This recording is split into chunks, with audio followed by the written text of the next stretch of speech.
हरे बोलो हरे कृष्णा कृष्णा हरे हरे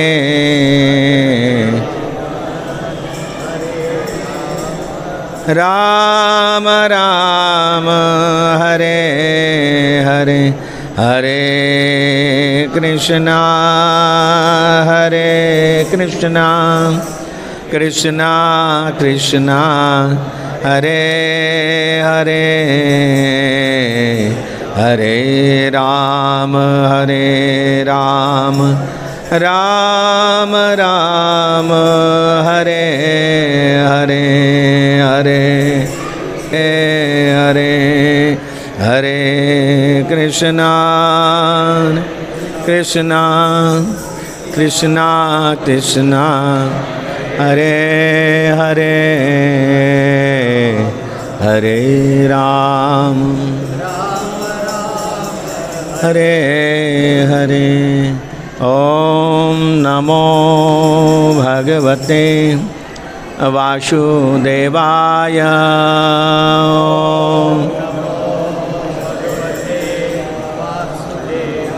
ओम नमो भगवते वासुदेवाय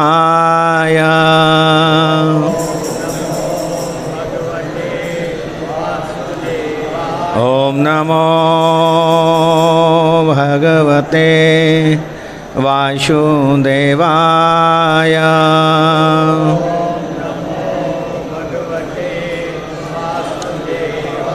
नारायणं नमस्कृत्यं नरं चैव नरोत्तमं देवीं सरस्वती व्यासं ततो जयो मुदीरये नष्टप्रायेषु भद्रेषु नित्यं भागवत सेवया भगवती उत्तम श्लोके भगति भवती नयास्तिते कृष्णाय वासुदेवाय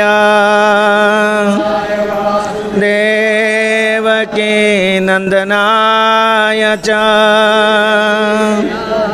नंदगोपकुमाराय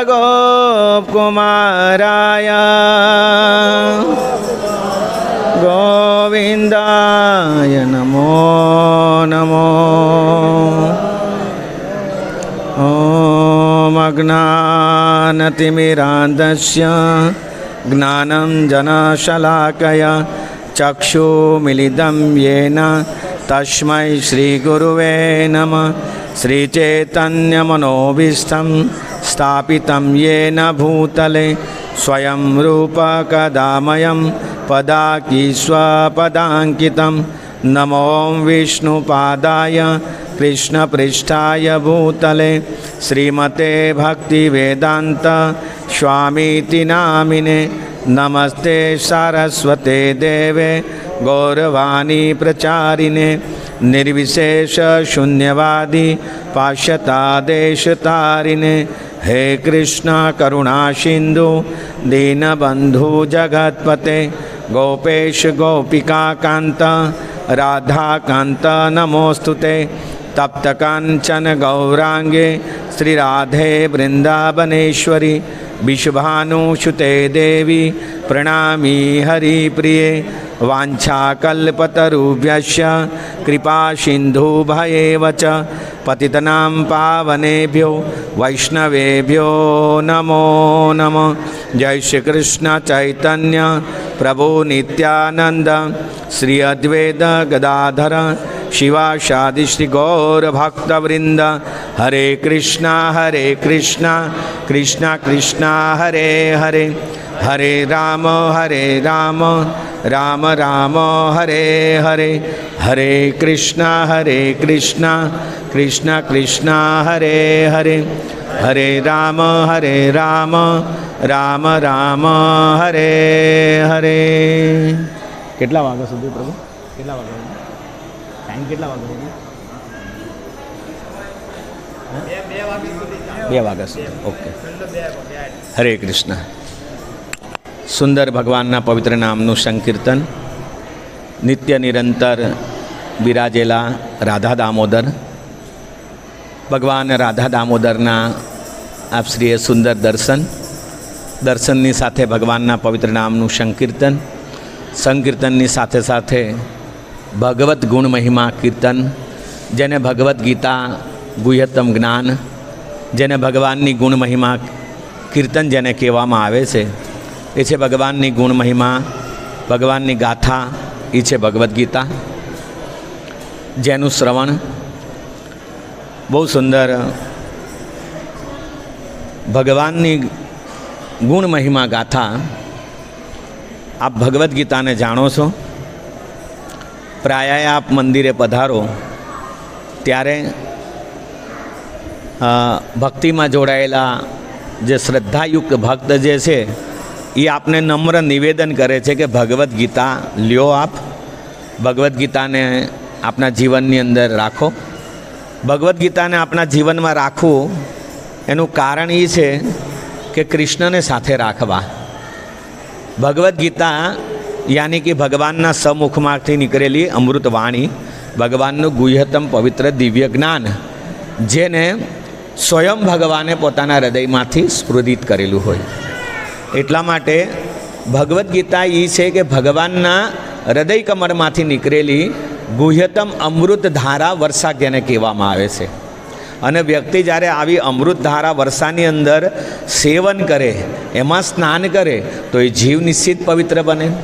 શાસ્ત્રમાં ત્યાં સુધી બહુ સુંદર કહેવામાં આવ્યું છે કે અગર માની લ્યો કે ગંગાજી ભગવાનના ચરણ કમળમાંથી નીકળ્યા છે, તો ગંગાજી જ્યારે ભગવાનના ચરણ કમળમાંથી નીકળ્યા હોય એની અંદર એમ કહેવામાં આવે છે કે હર હર ગંગે માત કી કરીને એમાં સ્નાન કરવામાં આવે તો જીવ પવિત્ર બને.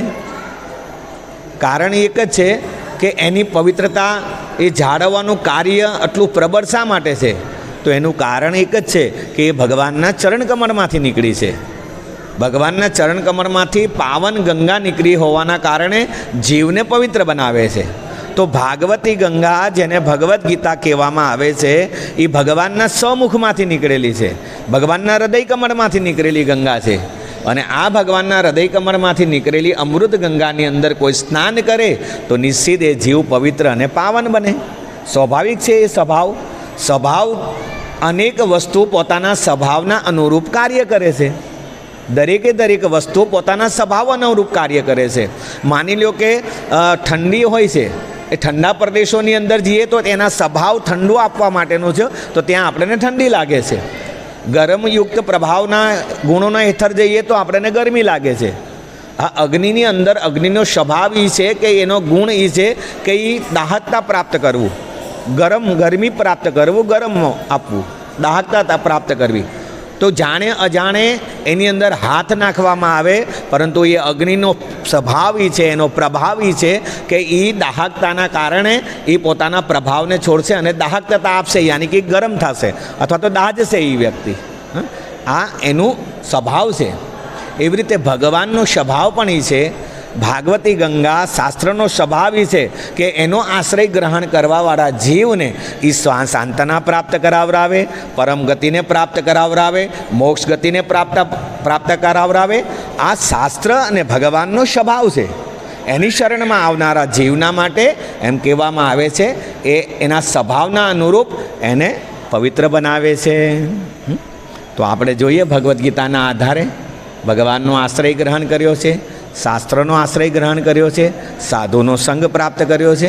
તો એના અનુસંધાને જોઈએ આપણે ભગવદ્ ગીતાનું ઇન્ટ્રોડક્શન આપને કહી દીધું. ભગવદ્ ગીતા શું છે?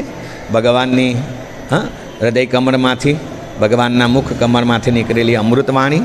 અમૃતવાણીના રસધારાની અંદર સ્નાન કરીએ આપણે. ભગવાન શું કહે છે? એક સમય એવો હતો કે જેને ભગવાને યુદ્ધ ભૂમિની અંદર ભગવત કહેવા માટેનો ભગવાનને સમય આવ્યો, ભગવાનને જરૂર પડી યુદ્ધ ભૂમિના. હવે યુદ્ધ ભૂમિમાં તો એ હોય છે કે બધા શંખ વગાડે અને એમ કહેવામાં આવે છે, શસ્ત્રોની ટંકાર વગતી હોય, શંખ વગાડવામાં આવતી હોય, હાહાકાર શોર બકોર થતો હોય. હવે આવા સમયની અંદર ભગવદ્ ગીતા, આવા સમયની અંદર ગુહ્યતમ જ્ઞાનને સમજવું દરેકના માટે અઘરું છે. આવા સમયે જ્ઞાનને સમજવું અઘરું છે.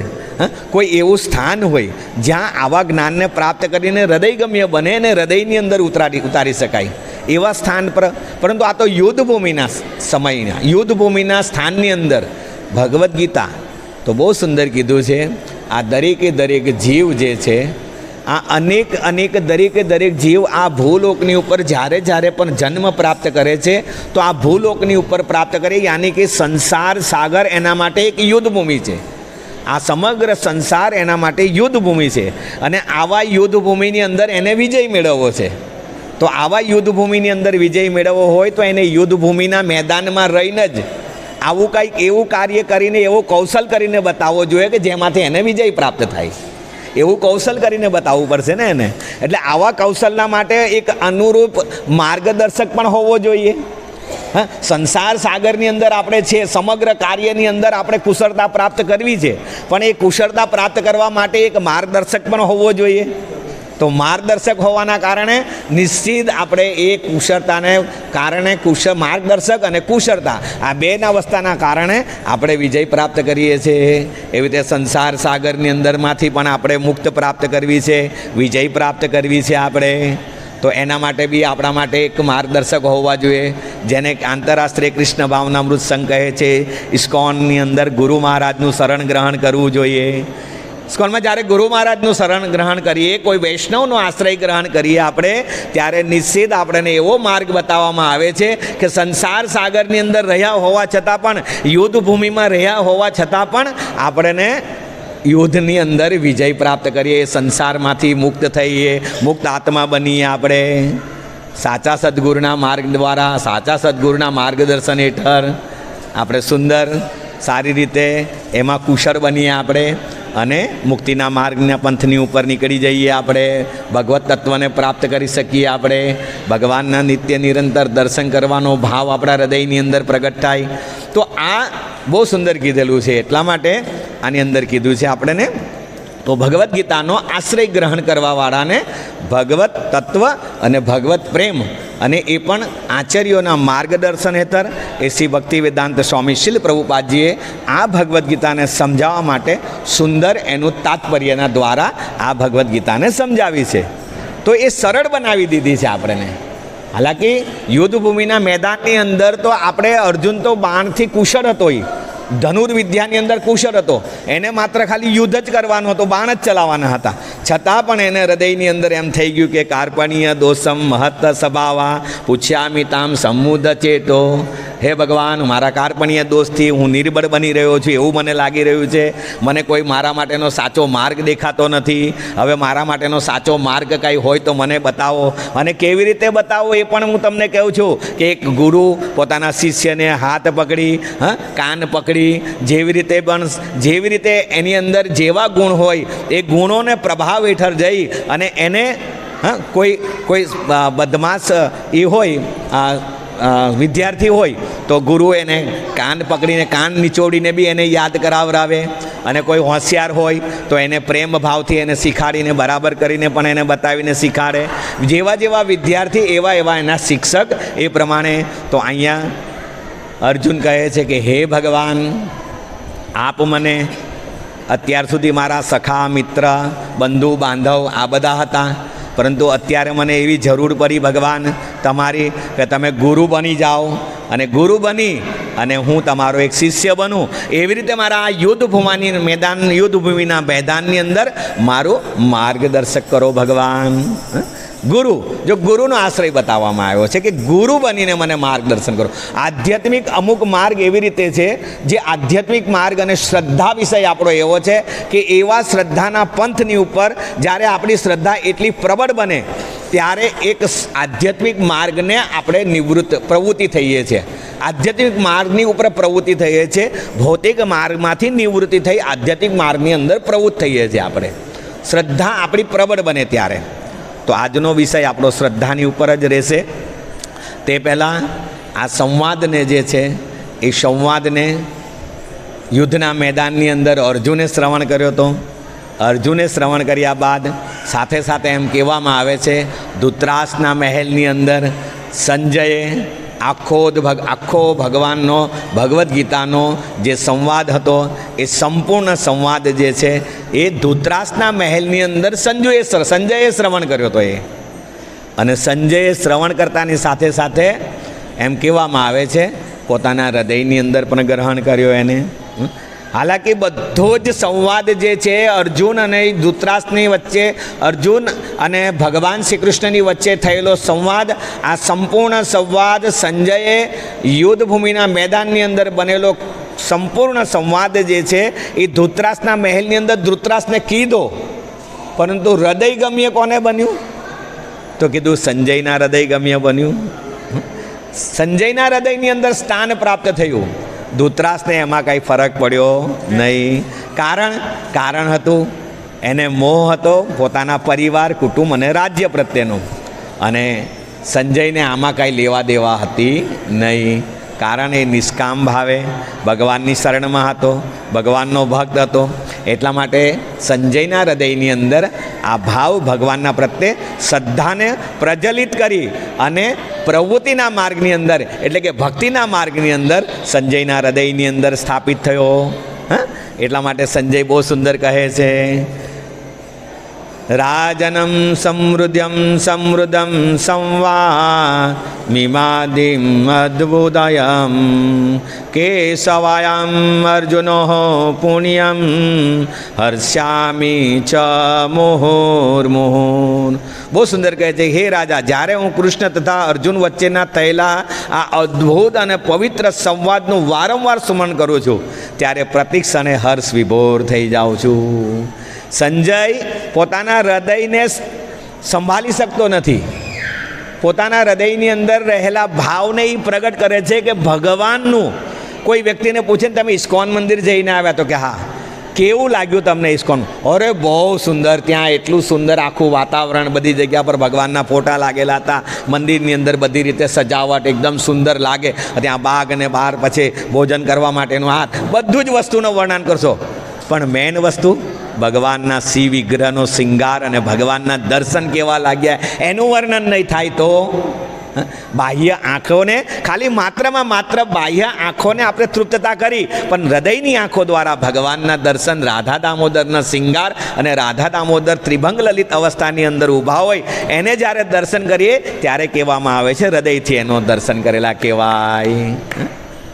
તો એટલા માટે સંવાદ થયો હતો દુર્યોધન અને સંજય વચ્ચેનો, પરંતુ એમ કહેવામાં આવે છે સંજયના હૃદયની અંદર હૃદયગમ્ય બન્યા. શ્રદ્ધાને પ્રવૃત્તિ કરાવી, શ્રદ્ધાને હૃદયની અંદરથી જાગૃતિ કરાવરાવી. એટલા માટે અહીંયા કહે છે કે જ્યારે પણ ભગવાન અને અર્જુનના સંવાદ વચ્ચેનો જે સંવાદ થઈ રહ્યો હતો, વાર્તાલાપ થઈ રહ્યો હતો, આ વાર્તાલાપને હું જ્યારે પણ સ્મરણ કરું છું, જ્યારે પણ યાદ કરું છું હે રાજન, ત્યારે મારું મન પવિત્ર બની જાય છે, મન હર્ષ વિભોર થઈ જાય છે, રોમાંચિત થઈ જાય છે મારું મનને. હૃદય પવિત્ર બને છે અને રોમાંચિત થઈ જાય છે, મારું હર્ષ વિભોર થઈ જાય છે.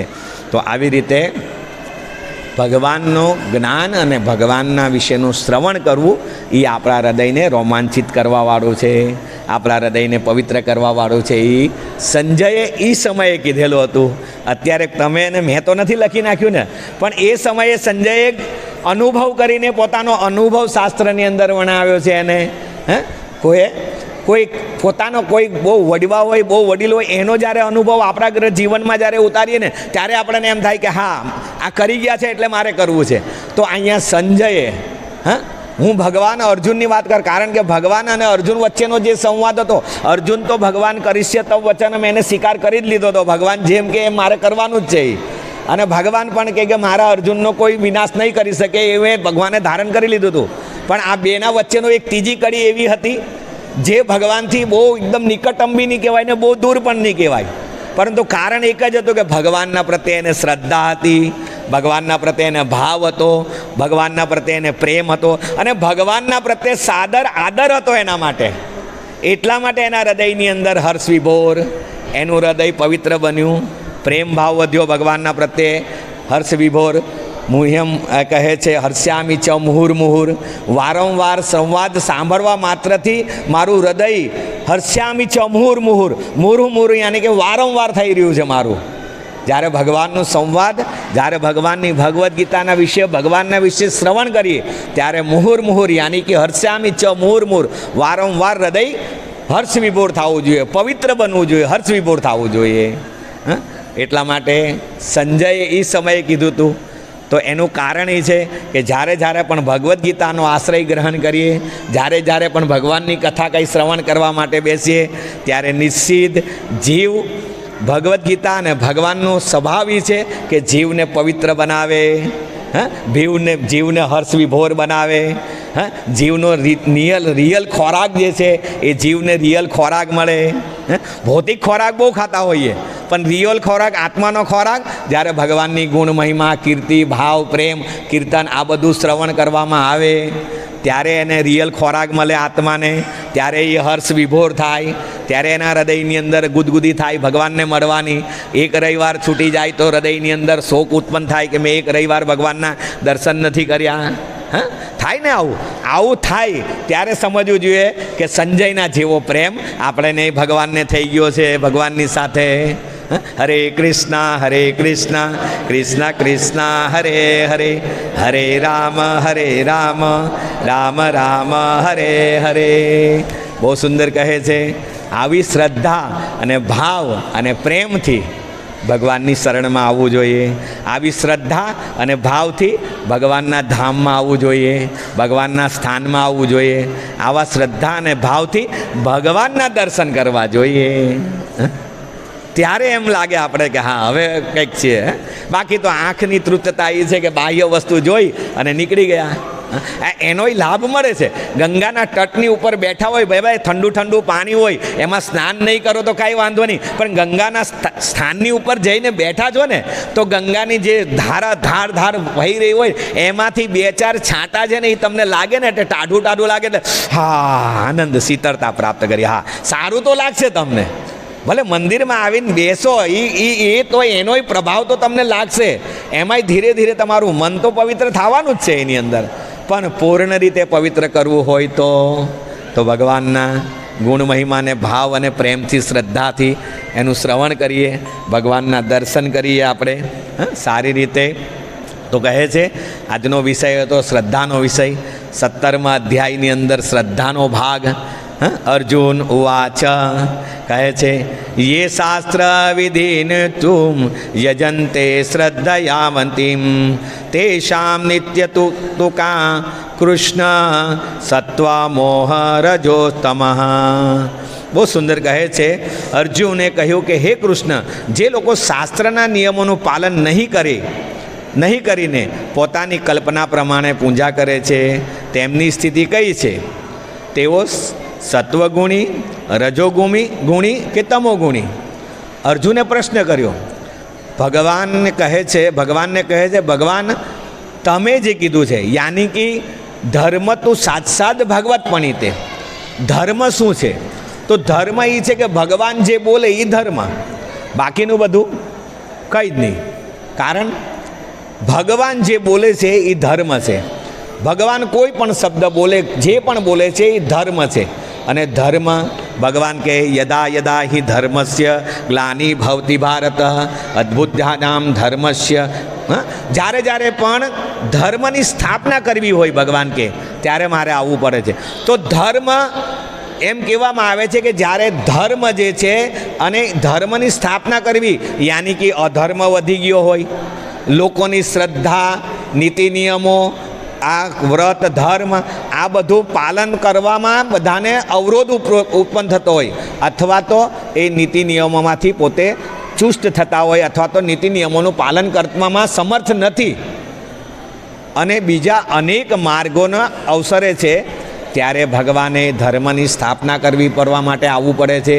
ત્યારે ભગવાને બોલવા માટે આવવું પડે છે. ભગવાન બોલે છે એ ધર્મ છે એટલે ભગવાને બોલવા માટે આવવું પડે છે. કહે ને ધર્મ તું સાક્ષાત ભગવતપણી તે. તો ભગવાને બોલવા માટે આવવું પડે છે. બોલે છે એ ધર્મ છે ભગવાનનો. ધર્મ શું છે? તો ભગવાન બોલે એ ધર્મ છે. અને જે બોલે ભગવાન એનું પાલન કરવું એ મનુષ્યનો ધર્મ છે. એ મનુષ્યનો ધર્મ છે. પશુ પક્ષી માટેનો પણ ધર્મ બનાવવામાં આવ્યો છે. જીવ માત્રના માટે, મનુષ્યના માટે બહુ સુંદર કહે છે શાસ્ત્ર. ત્યાં સુધી કહે છે કે જે ધર્મનું પાલન નથી કરતો, ધર્મનું પાલન નથી કરતો એ વ્યક્તિ નર સમાના. ધર્મ વિહીન નર પશુ સમાના. અગર ધર્મની અંદર વ્યક્તિ ના હોય તો એ નર પશુ સમાન છે. હાલાકી ભલે નર લાગે, માણસ લાગે, વ્યક્તિ લાગે, મનુષ્ય લાગે તમને, પરંતુ એ ધર્મનું પાલન નથી કરતો તો એમ કહેવામાં આવે છે એ નર પશુ સમાના. હાલે નર લાગે પણ પશુ સમાન છે. તો ધર્મનું પાલન કોણ કરી શકે? તો કે એક ધાર્મિક વ્યક્તિ હોય, એક બુદ્ધિશાળી વ્યક્તિ હોય, જે ધર્મનું પાલન કરી શકે. ધર્મનું પાલન કરવું યાની કે ભગવાન પ્રત્યેનો આકૃષ્ટ ભાવ, ભગવાન પ્રત્યેનો પ્રેમ ભાવ એના પ્રત્યેનો હોવો જોઈએ, ભગવાન પ્રત્યેની શ્રદ્ધા હોવી જોઈએ. કોઈ વ્યક્તિને તમે એના પ્રત્યેનો કોઈ ભાવ નહીં હોય, અથવા તો કોઈ વ્યક્તિને તમે મળ્યા નહીં હોય, ભાવ નહીં હોય, એને સાંભળ્યા નહીં હોય, ક્યારેક એનું જોયું નહીં હોય, અને એ વ્યક્તિના કહેલા શબ્દોને તમે માની નહીં શકશો, તમારા જીવનમાં નહીં ઉતારી શકશો. પણ જ્યારે એને તમે સાંભળ્યા છે, એને કીધું છે, એને જોયા છે, તમે એના દર્શન કર્યા હોય, એને જોયા હોય, ત્યારે એ વ્યક્તિ કહેશે, ત્યારે એના પ્રત્યે તમને શ્રદ્ધા થશે, ભાવ થશે, અને એને કહેલું તમે અનુકરણ કરશો તમે.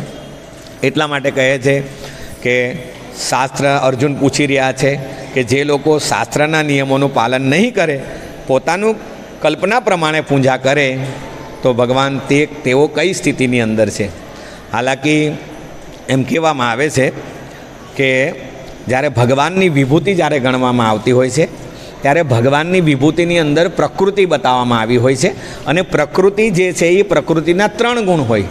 તો પ્રકૃતિના 3 ગુણના આધીન આખું જગત, વિશ્વ પ્રકૃતિના 3 ગુણ આધીન હોય છે, જેમાં રજો, તમો અને સતો, આ 3 ગુણના આધીન પ્રકૃતિના ગુણ.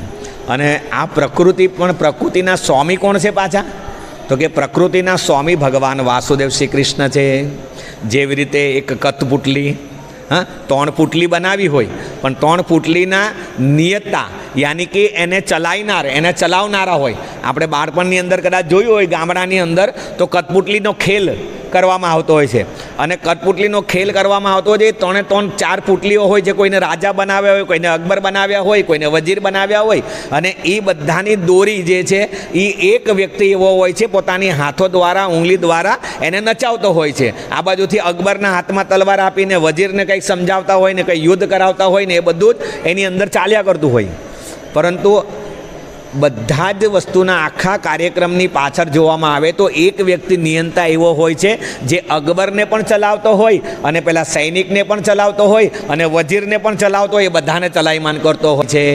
એવી રીતે પ્રકૃતિના 3 ગુણ હોય છે.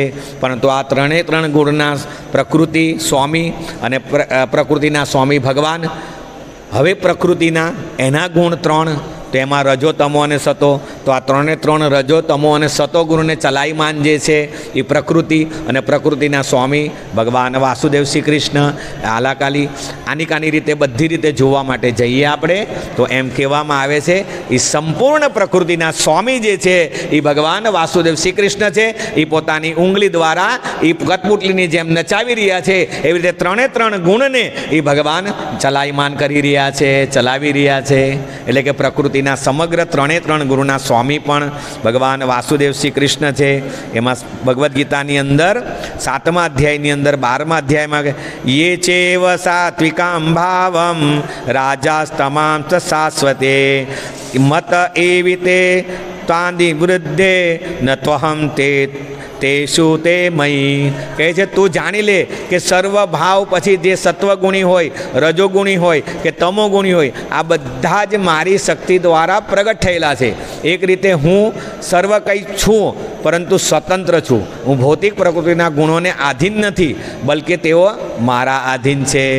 બહુ સુંદર કહેવામાં આવ્યું છે, રાજ્યનો કારોબાર ચલાવવા માટે, સંપૂર્ણ રાજ્યનો કારોબાર ચલાવવા માટે કાયદા બનાવવામાં આવે છે, નીતિ નિયમો બનાવવામાં આવે છે. જેવી રીતે પોલીસ ખાતું છે, એને નિયમ બનાવેલો છે કે અહીંયાથી તમે સીધા જશો એટલે લાલ સિગ્નલ પડશે એટલે ત્યાં ઊભું રહી જવાનું છે, આટલી સેકન્ડ બાદ જ તમારે ગાડી ત્યાંથી લઈને જવાનું છે લીલું થાય ત્યારે. હવે આ કાયદાનો તમે ભંગ કરો એટલા માટે ત્યાં સજા પ્રાપ્ત થાય છે, ત્યાં દંડ ભરવો પડે છે, ઘરે મેમો આવે છે.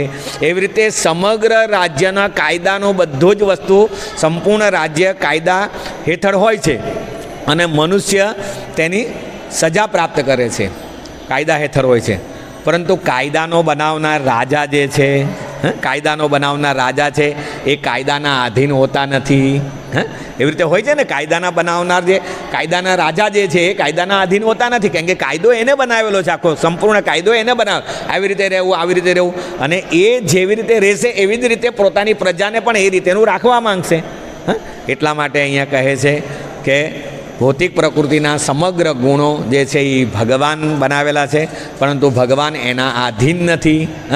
ભગવાને આવું કરવું જ પડે એમ નથી, કેમ કે ભગવાન જે છે ને એ પૂર્ણ પુરુષોત્તમ પરમેશ્વર છે ભગવાન. એટલા માટે અહીંયા કહે છે કે ભૌતિક પ્રકૃતિના ગુણોના આધીન અને બલકે તે મારા આધીન છે.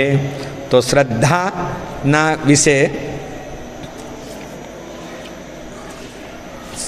શ્રદ્ધા વિભાગ હતો, એની અંદર કહે છે કે જે લોકો શાસ્ત્રના નિયમોનું પાલન નહીં કરી શકે, પોતાની કલ્પનાના પ્રમાણે જ પૂજા કરે, તો એ કઈ પ્રકૃતિની, એ કયા સ્થિતિની અંદર છે, રજોગુણની અંદર, સતોગુણની અંદર કે તમોગુણની અંદર, આ પૂછે છે. જો વ્યક્તિ કહે છે કે પોતાની કલ્પના પ્રમાણે પૂજા કરે, પ્રશ્ન અર્જુને બહુ સુંદર કર્યો છે કે પોતાની કલ્પના પ્રમાણે. માની લો કોઈ આંખ બંધ કરે ને એને કંઈક અહીંયાથી બિંદુ જેવું દેખાયા કરે, તો એ જ પોતાને સર્વસ્વ માને કે આ જ બધું જ વસ્તુ છે. રાત્રિના સમયમાં આપણે કદાચ બહાર નીકળ્યા હોય અને અંધારાની અંદર દોરડું પડ્યું હોય અને એ વ્યક્તિ કલ્પના કરી લે કે ભાઈ આ સાપ પડ્યો છે, અને બીજા 10 માણસોને જઈને કહેશે કે ત્યાં સાપ પડ્યો છે, તો એ 10 માણસોમાંથી 8 માણસો એવા હોય છે કે જેની સાથે થઈ જશે હા સાપ પડ્યો છે. પણ એમાંના 2 માણસો છે કે એ પ્રત્યક્ષ પ્રમાણ રીતે જોવામાં આવશે કે ચાલો હું પહેલાં જઈને જોઈ આવું કે રિયલમાં ખરેખર સાપ પડ્યો છે કે નથી પડ્યો. અને એ જોઈ આવશે ત્યાં જઈને અને જોશે સાપ નથી તો દોડ્ડું છે, એટલે એને પ્રમાણભૂત કાર્યથી એને સ્વીકાર કર્યો. જ્યારે બાકીના બધા જ વ્યક્તિ છે જે એ 1 વર્ષ એક આચરે છે, એની પાછળ બધા જ આચરણ કરી રહ્યા છે. એવી રીતે કોઈ એક વ્યક્તિ એવી રીતે કોઈ પૂજા પાઠ દંભ તરીકે પોતાનું સ્થાન સ્થાપિત કરીને એ પૂજા પાઠને એ રીતેનું કાર્ય કરે છે. બાકીના બધા જ લોકો એની પાછળ જઈ એને એમ કહેવામાં આવે છે કે ઓલો અંધારામાં પડેલો દોડ્ડુને એ સાપ માની લે છે. પણ બુદ્ધિશાળી વ્યક્તિ છે, શાસ્ત્રના પ્રમાણ આચાર્યોના પ્રમાણ આ બધું વસ્તુ જોઈને એ સ્વીકાર કરે છે. એટલા માટે એ ભગવદ્ ગીતાને અનુસરે છે. તો આવી જ રીતે એ શાસ્ત્રના એટલા માટે કહે છે પોતાના મનમાની અને કાલ્પનિક પૂજા પાઠ જે કરવું ને એ નહીં કરવું જોઈએ. વ્યક્તિએ શાસ્ત્રના નીતિ નિયમો અનુસંધાને શાસ્ત્રની અંદર કહેવામાં આવ્યું છે સમગ્ર વ્રત અને તપનું મોટામાં મોટું ફળ એ છે એકાદશી ફળ કરવું, એકાદશીનું વ્રત કરવું. એટલા માટે બાકીના બધા જ સમગ્ર વ્રત જે છે એનો સર્વશ્રેષ્ઠ રાજા એકાદશી છે.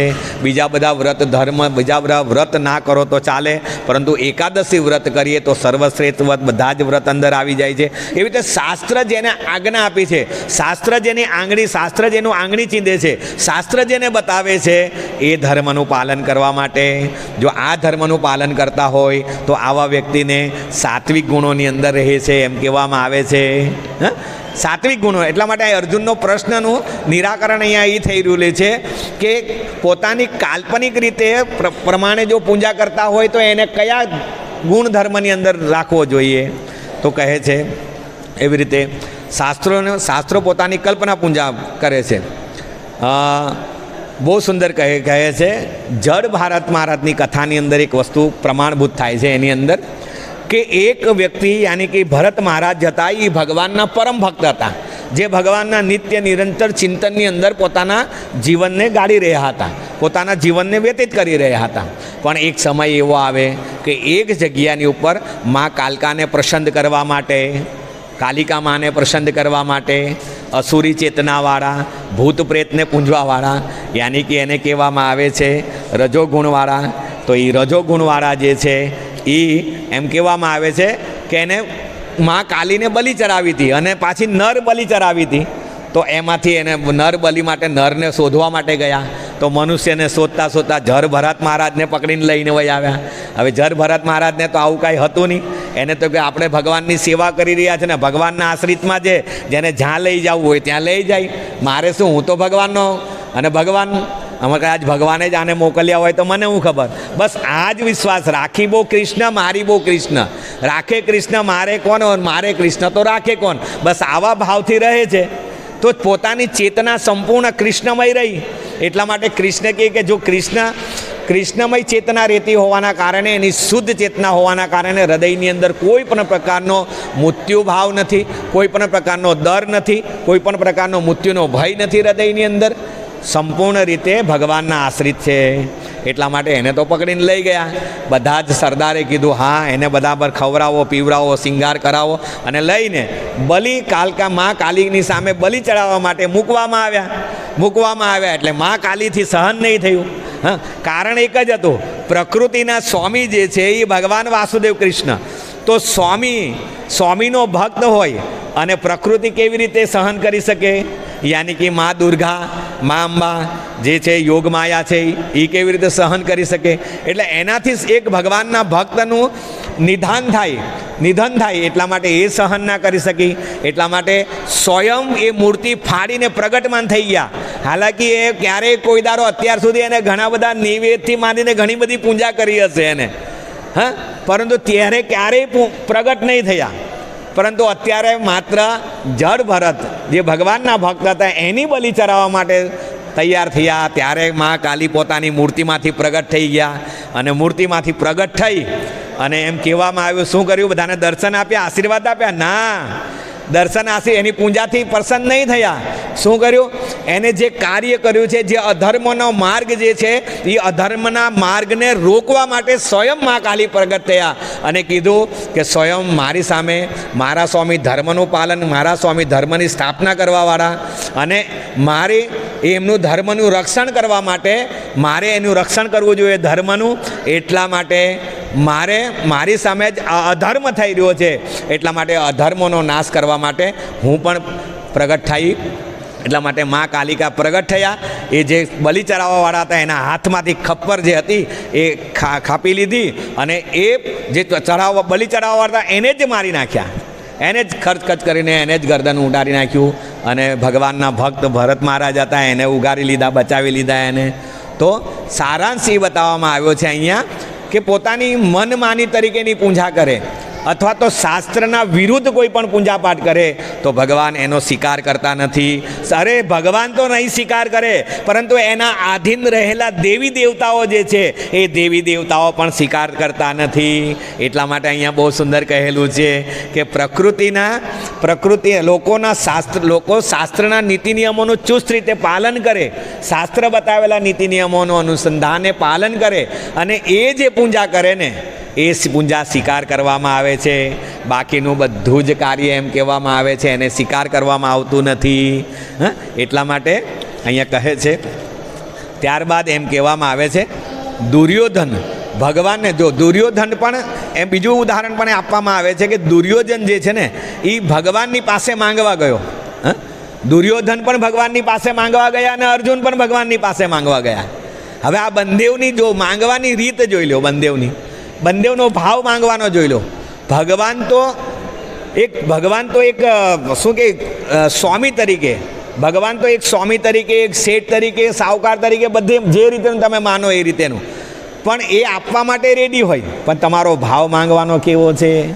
કોઈ એકદમ કંગાળ અને નિર્ધન અને દીની વ્યક્તિ દીન થઈને એકદમ ભિખારી હાલતની અંદર જેને ખાલી જોવા માત્રથી કરુણા આવી જાય તો ઓલો આપવાવાળો શેઠ હોય ને એ ઓલાને 5 રૂપિયા આપતો હોય ને તો આને 10 રૂપિયા આપી દે. કેમ? કારણ આને વધારે જરૂર લાગે છે. ઓલાને 10 રૂપિયા આપી દે, કે જીન્સ પેન્ટ ને પેન્ટ શર્ટની અંદર આવ્યો હોય ને માંગે તો એને 10 રૂપિયા આપી દે. પણ ઓલો હાવ કંગાળ અને એકદમ નિર્ધન વ્યક્તિ અને હાવ એ કરીને આવ્યો હોય તો એની પર કરુણા અને દયા વધારે ઉત્પન્ન થતી હોય છે, તો એને 5 રૂપિયાની જગ્યા પર 10 રૂપિયા આપી દે. બને ને એવું થાય ને. એવી રીતે ભગવાન, જે ભગવાનની શરણ યથામામ પ્રભજ્યંતે, જેવા જેવા ભાવથી તમે ભગવાનની શરણાગત સ્વીકારો છો, જેવી રીતે ભગવાનને તમે જેવી રીતે તમારા જીવનની અંદર ભગવાનને ઇન્વોલ્વ કરો છો, જેવી રીતે તમારા જીવનમાં ભગવાનને સ્વીકાર કરો છો, તમારું પાત્ર કેટલું શુદ્ધ છે, તમારું પાત્રતા કેવી છે, એવી પાત્રતા પ્રમાણે ભગવાન એમાં પોતાની કરુણા કૃપા મૂકે છે. ભગવાન એની કરુણા કૃપા એ પ્રમાણે મૂકે છે. તમારી પાત્રતા કેવી છે? પાત્રતાનો મતલબ એ છે તમારું હૃદય કેટલું શુદ્ધ છે, તમારું હૃદય ભગવાનના પ્રત્યે કેટલું આકૃષ્ટ છે, તમારું હૃદય ભગવાનના પ્રત્યે કેટલું પ્રેમાળ છે, તો ભગવાન એની કરુણા કૃપા એ પ્રમાણે મૂકશે. અર્જુન પણ માંગવા માટે ગયો હતો, દુર્યોધન પણ માંગવા માટે ગયો હતો. દુર્યોધનને પણ પૂછવામાં આવ્યું કે દુર્યોધન હજુ પણ માર્ગ તું સારો અપનાવી લે. ત્યારે દુર્યોધને કીધું, ભગવાનને ઉત્તર આપતા કીધું કે ના ભગવાન, એમ કહે છે કે મારી પ્રવૃત્તિની અંદર મને કોઈ ભાવ નથી, અને નિવૃત્તિમાં અત્યારે નિવૃત્તિનો માર્ગ મને દેખાતો નથી. પ્રવૃત્તિમાં મારો અત્યારે કોઈ ભાવ નથી. પ્રવૃત્તિ યાની કે મારી ઉન્નતિ માટે ભગવાન તરત તમારા તરફ આવવા માટેનો મને હજુ શ્રદ્ધા મારા હૃદયમાં થઈ નથી. મને હજુ તમારા પ્રત્યેની શ્રદ્ધા થઈ નથી, એટલે મારી પ્રવૃત્તિનો માર્ગ મને દેખાતો નથી ભગવાન. અને નિવૃત્તિનો, મારી પ્રવૃત્તિમાં મને કોઈ એ નથી, અને નિવૃત્તિનો માર્ગ મને દેખાતો નથી. નિવૃત્તિ યાની કે આ ભોગ વસ્તુઓમાંથી મારી નિવૃત્તિ થતી નથી. એટલા માટે ભગવાન, હું તમારી કંઈ વાતને નહીં માનું. તમે ભલે અર્જુનના યુદ્ધ મેદાનની અંદર આખી ભગવદ્ ગીતા અને ગુહ્યતમ તમારું બધું જ જ્ઞાન તમે એને કહી દીધેલું હશે. હું પણ સામે જ હતો, પણ મારામાં એમાં ઉતર્યું નહીં. હું બધાને યુદ્ધમાં લડવાવાળા એક વ્યક્તિને જોયા કરતો હતો. આ બરાબર લડશે મારી તરફ, આ બરાબર લડશે, આ કરશે, આના શાસ્ત્ર સારા છે, હું આવી બધી વિચાર કર્યા કરતો હતો. ત્યારે તમે અર્જુનને કહ્યા કરતા હતા, ત્યારે હું મારી રમતો જે છે, મારી રાજ રમતોને હું બધી ગોઠવણી કર્યા કરતો હતો મનની અંદર. તમારી ભક્તિ માટેનું મને કાંઈ જરા કે ચિંતન હતું નહીં. થતું હતું ને એવું. એટલા માટે અહીંયા કહે છે કે દુર્યોધન પણ માંગવા માટે ગયો, અર્જુન પણ માંગવા માટે ગયો, પરંતુ અર્જુનને ભગવાન શ્રી કૃષ્ણને સ્વીકાર કર્યા. દુર્યોધને ભગવાનની નારાયણી સેના માંગી, ભગવાને એની નારાયણી સેના આપી દીધી, અને અર્જુનને સ્વયં ભગવાનને માંગ્યા, તો ભગવાન અર્જુનની સાથે રહ્યા. તો એવી રીતે માની લો કે આપણે આપણી શ્રદ્ધા ક્યાં ટકાવીએ છીએ, આપણા શ્રદ્ધાને કઈ જગ્યા પર મૂકીએ છીએ. આપણે આ વસ્તુને ધ્યાનમાં રાખવામાં આવે છે કે મંદિરે આવીએ, દર્શન કરીએ, પણ કઈ રીતે ભગવાનને આપણે સ્વીકાર કરીએ છીએ. શું પૂર્ણ પુરુષોત્તમ પરમેશ્વર તરીકે ભગવાનને સ્વીકાર કરીએ છીએ? શું આપણા દરેક કાર્યની અંદર ભગવાન વાસુદેવ કૃષ્ણને આપણી સાથે રાખીએ છીએ? આ બધું જ વસ્તુને જોવામાં આવે છે. યમ યમ વાપી સ્મરણ ભાવ, જેવા જેવા ભાવથી તમે શરીરને ત્યાગો, એમ કહેવામાં આવે છે. ભગવાન કે તદ ભાવત, હું એને એ ભાવની અંદર મૂકવામાં આવું છું. તો જેવા ભાવથી આપણે પોતાના જીવનની અંદર કરીએ છીએ અને રાખીએ છીએ. તો સત્વગુણી કહે છે યજંતે સાત્વિકા દેવ સ્મરમ સારી રાજસા પ્રેતા ભૃતો ગણાણી યસ્ય યજંતે તામસા જનાહા. બહુ સુંદર કહે છે, સત્વગુણી મનુષ્ય દેવોને પૂંજે છે, રજોગુણી મનુષ્ય અસુરોને પૂંજે છે, અને તમોગુણી લોકો જે છે એ ભૂત પ્રેતને પૂંજે છે. અહીંયા કહે છે ભગવાનને અર્જુને પ્રશ્ન કર્યો હતો કે ભગવાન, મનુષ્ય પ્રશ્ન કરેલો હતો કે આ શાસ્ત્રોના નિયમોનું પાલન નહીં કરીને પોતાની કલ્પના પ્રમાણે પૂંજે તે કેવી કેવી ગુણોની અંદર એ ગુણોને પ્રાપ્ત કરે છે. તો ત્યારે કીધું, એનો ઉત્તર ભગવાન આપતા કહે છે કે સત્વગુણી મનુષ્ય જે છે એ દેવોને પૂંજે છે, અને મનુષ્ય જે રજોગુણી જે મનુષ્ય છે તે અસુરોને પૂંજે છે, અને તમોગુણી વ્યક્તિ છે એ ભૂત પ્રેતને પૂંજે છે. તો મેં કીધું એ પ્રમાણે જેવા ગુણના પ્રભાવ હેઠળ આપણે તમોગુણીની પૂજા કરનાર વ્યક્તિ તમોગુણને દોષોને પ્રાપ્ત કરે છે, રજોગુણના પ્રભાવ હેઠળ રહેલા વ્યક્તિ જે છે એ રજોગુણને પ્રાપ્ત કરે છે, અને સાત્વિક ગુણોના પ્રભાવ હેઠળ રહેલા એ સતોગુણને પ્રાપ્ત કરે છે. હવે કોઈક વખત વ્યક્તિ રજોગુણની અંદર હોય તો સ્વાભાવિક છે રજોગુણમાંથી તમોગુણની અંદર આવી જાય, કોઈ વખત તમોગુણમાંથી સાત્વિક શુદ્ધ સત્વગુણની અંદર આવી જાય, કોઈ વખત સાત્વિક ગુણમાં હોવા છતાં પણ રજોગુણ ને તમોગુણની અંદર પણ આવી જાય છે વ્યક્તિ. તો આ પ્રકૃતિના નીતિ નિયમો અનુસંધાને વ્યક્તિએ કમ્પ્લીટલી સત્વગુણની અંદર રહેવા માટે એને શું કરવું પડશે?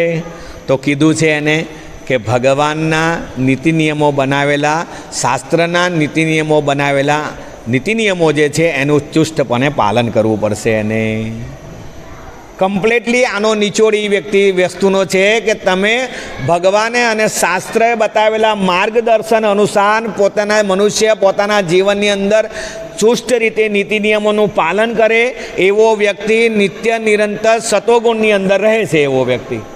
નહીં તો સાત્વિક વ્યક્તિને પણ જોવામાં સત્વગુણ સવારે 7 વાગે વ્યક્તિ ઊભો થાય તો માની લો કે 10 વાગ્યા સુધીની અંદર સત્વગુણની અંદર વ્યક્તિ હોય. એને જોઈ લીધો સવારે ઊભો થાય એટલે 2 અગરબત્તી ભગવાનને કરશે, જળ ચઢાવી આવશે સૂર્યદેવને, તુલસીને પાણી નાખશે, કૂતરાને રોટલો નાખશે, ગાયને ઘાસ નાખશે. 10 વાગ્યા સુધી સત્વગુણની અંદર હશે એ વ્યક્તિ.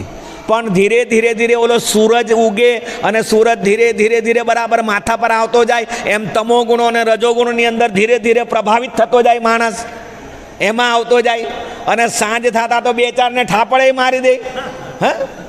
એમ થઈ જાય. એટલા માટે અહીંયા બહુ સુંદર કહેવામાં આવે છે કે સવારે વ્યક્તિ સવારથી સાંજમાં સુધીનો ઉઠેલો વ્યક્તિ જે છે એ ભગવાનના નિત્ય નિરંતર ચિંતનમાં રહે, ભગવાનના દરેક કાર્યની પોતાના કાર્યની અંદર ભગવાનને સાથે રાખે અને શાસ્ત્રના નીતિ નિયમોનું ચુસ્ત રીતે પાલન કરતો વાળો વ્યક્તિ જે છે એ નિત્યની અંદર સવારથી માંડીને સાંજ સુધી સતોગુણની અંદર રહે છે. હે ને? થાય ને એવી રીતે. એટલા માટે કહે છે ગુણોનો પ્રભાવ જે છે એ તમારી શ્રદ્ધાને પ્રબળ બનાવે છે. જો તમોગુણની અંદર હશો તો તમોગુણના પ્રભાવની અંદર કોઈને પૂછવામાં આવે ભાઈ તમે ગાયોને ઘાસ નાખો છો? અરે હું તો દર રવિવારે આખા ટ્રેક્ટરો ઊંધા વાળું છું. અરે તરત કહી દેશે મોઢાના મુખમાંથી. તો અહંકાર ત્યાં આવી ગયો તરત જ. ઘણું બધું વસ્તુ એવું હોય છે કે ઘણા બધા કાર્યો આપણે કરતા હોઈએ છીએ પણ એ તમોગુણની અંદર રહીને કાર્ય કરવામાં આવે છે. હાલાકી કાર્ય સાત્વિક હોય છે આપણું. ગાયોને ઘાસ નાખવું એ સારું કાર્ય છે, સાત્વિક ગુણ છે. પણ કારણ એક જ વસ્તુ છે, તમોગુણના પ્રભાવ હેઠળ આપણે કરેલું કાર્ય છે એટલા માટે એનું ફળ આપણને ફળ કમ્પ્લીટલી મળવું જોઈએ. કમ્પ્લીટલી મળતું નથી. અડધું નરોવા કુંજોવા ફળ મળે છે, થોડું મળે થોડું નહીં મળે. અહંકાર રહે છે આપણાની અંદર.